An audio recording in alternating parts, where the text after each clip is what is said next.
always wanted to play. I'm embarrassed to say this. I've always wanted to play the bagpipes. I've always wanted to play the gaita.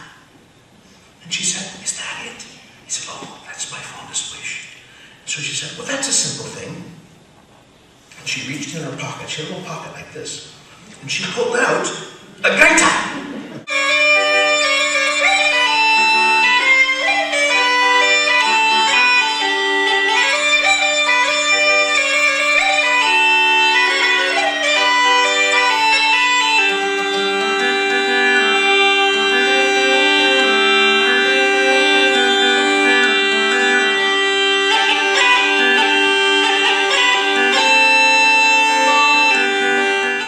He thought to himself, a headache like this is a small price to pay for a dream like that. Because a dream like that will sustain a musician such as myself for the rest of my life, even if I never practice again. And he got up, and he reached for his little bag, and he picked it up, but it was heavier than he remembered it. And he opened the bag, and he looked inside, and there was not just his bagpipe, but the magic bagpipe and the big red sack. Well, he jumped up screaming like a madman and went running down the road trying to get the neighbors to come on, I'm going to tell the story, come on. And he got them all in his mother's kitchen and he told them the same story I have been telling you.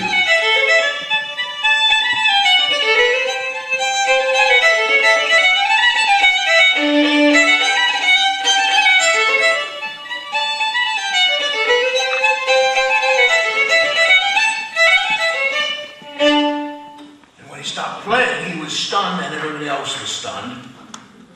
And they thought that was fantastic music.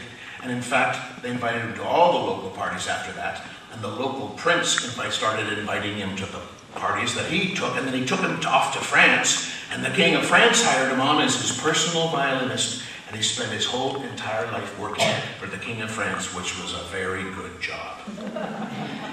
And when he died, the guards, he died in the middle of the night in his little chamber, in his little room, and he always hung his fiddle above his bed, and when he died in the middle of the night, there was a huge crack that was heard throughout the palace, and they ran into his room, and he had died with a little smile on his face, and the fiddle had broken into 1,000 pieces.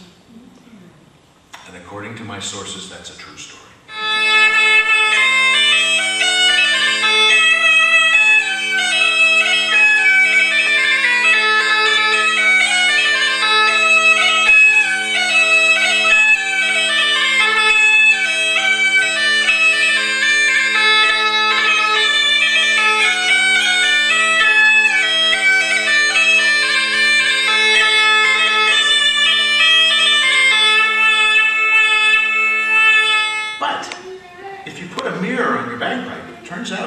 This will project the evil eye, will bounce right off and go right back on the person who is giving you the evil eye. So all of these bagpipes are safe.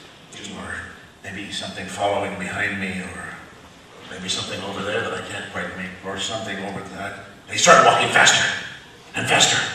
And finally he came into a clearing. And he went to the middle of the clearing and he saw coming from one side, all around, ringing him, he saw wolves. And they were slinking forward. And they were saying things like that. He didn't know what to do. He figured, well, the only thing I can do now, I can't outrun them. I will blow my bagpipe and someone will hear me and they'll surely send for help. So he blew up his bagpipe and he played something. And he watched as the wolves all sat down.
fell asleep with the bagpipe in his mouth like this.